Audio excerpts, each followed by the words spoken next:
Levanto la mano y tía Lidia asiente. Así que salgo al pasillo procurando no llamar la atención. Ya en el pasillo, tía Elizabeth monta guardia fuera del lavabo. Asiente con la cabeza en señal de que puedo entrar. Era el lavabo de los chicos.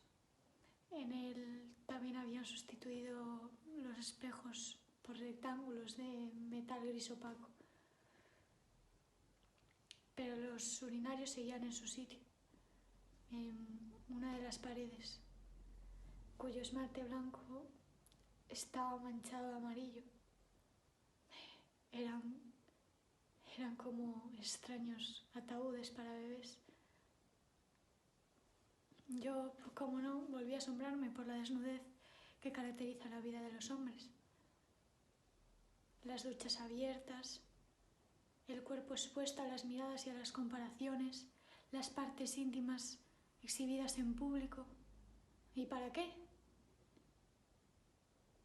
¿Tiene algún propósito tranquilizador?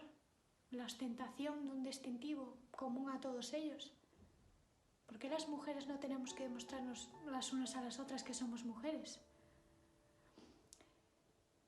Cierta manera de desabrocharse, de abrir la entrepierna despreocupadamente, como cuando los perros se olisquean.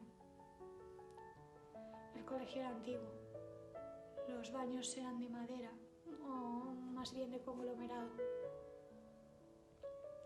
Entro en el segundo empezando por el final, haciendo estirar la puerta. Y por supuesto, no había cerraduras.